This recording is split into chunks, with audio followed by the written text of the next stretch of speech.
day everyone. Today I will demonstrate and explain the sales data analysis and assessment using Google Sheets. In this activity, I will import the Excel file, format the data, use query formulas, and generate reports to analyze sales, customers, product, and payment methods. Part 1. Activity Flow Explanation. Download and import Excel file. First, I downloaded the Excel file named Online Store Orders from the provided Google Drive link. After downloading, I opened Google Sheets and created a blank spreadsheet. Then I imported the Excel file into Google Sheets. Formatting headers. I format the headers using different colors to make the data more organized and easier to read. Customer ID was colored blue, product green, and total price red. The remaining headers were formatted with yellow color, formatting date and price columns. I also formatted the date columns into complete date format showing the day, month, and year. Then I format the price column into Philippine peso currency format to properly display the monetary values. Part 2. Query formulas demonstration. Total sales by product. This query formula generates the total sales for each product. The formula select column D, which contains the product names, and calculates the sum of column and which represent the total sales amount. The group by D part groups all identical products together so Google Sheets can compute the total sales per product. This report helps businesses identify which product generate the highest revenue and which products are performing weakly in sales. Total quantity sold by product. This query formula calculates the total quantity sold for every product. Column D contains the product names while column E contains the quantity sold. The formula groups product together, adds all quantities sold for each product. This report helps management understand product demand and identify best-selling items based on quantity. Sales by payment method. This query formula analyzes sales according to payment methods. Column H represents the payment method while column N contains total sales.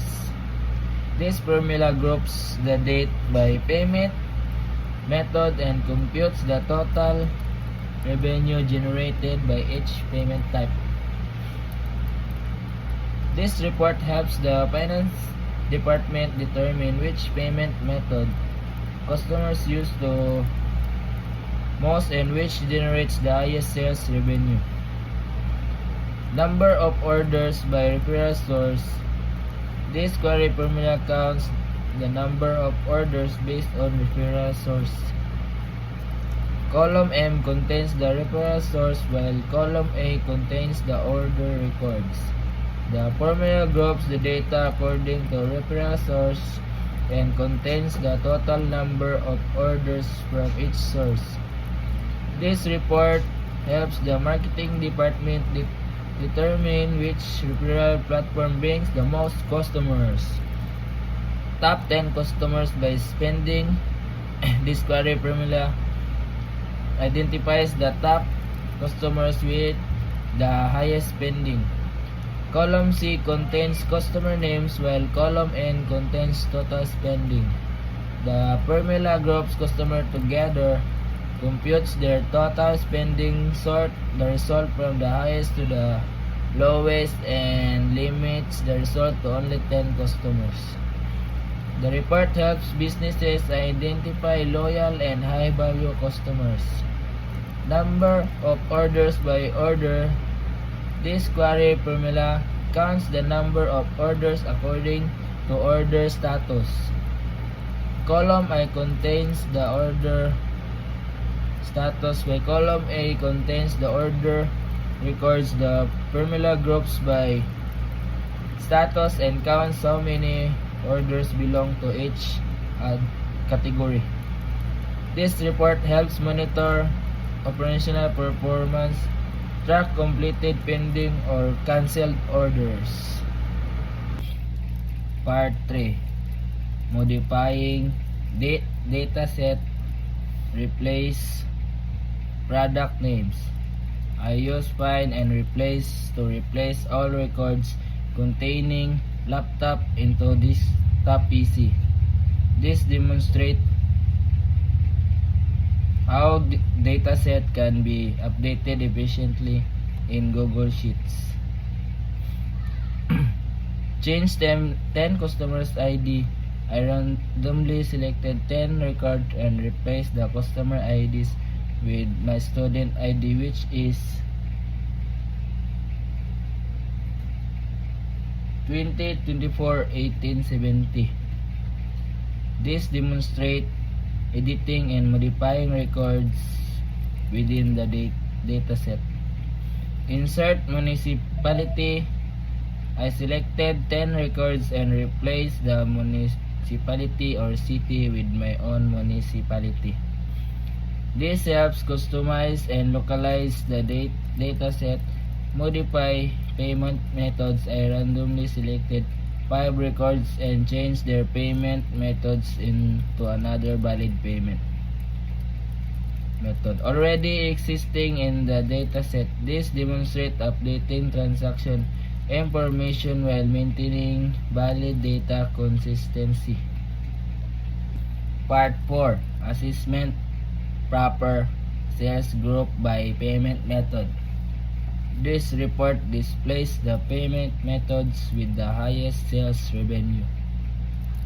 It helps the finance department analyze customer payment preference and revenue contribution per payment method. Total quantity sold per customer. This report calculates the total quantity purchased by each customer. It helps determine customer purchasing behavior and identify frequent buyers. Products sold per referral source.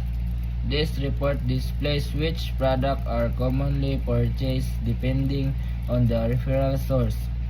It helps the marketing department understand which platforms influence customers' purchases. 15 customers with lowest spending. This report identifies the 15 customers with highest spending activity. It helps the customer relations department target customers for promotional campaigns and marketing strategies. 10 products with lowest sales. This report identifies the 10 products with the weakest sales performance. It helps the inventory department decide which product may require clearance sales, discounts, or promotional activities. In conclusion, this activity demonstrated how Google Sheets query formulas can be used to organize, summarize, and analyze sales data effectively.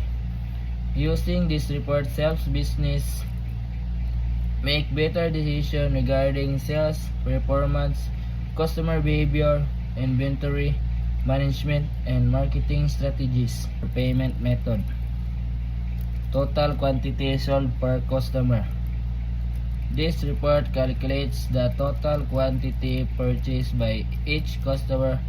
It helps determine customer purchasing behavior and identify frequent buyers.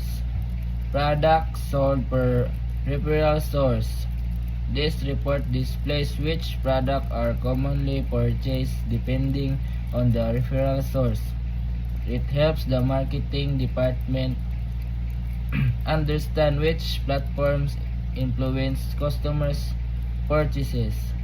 15 customers with lowest spending.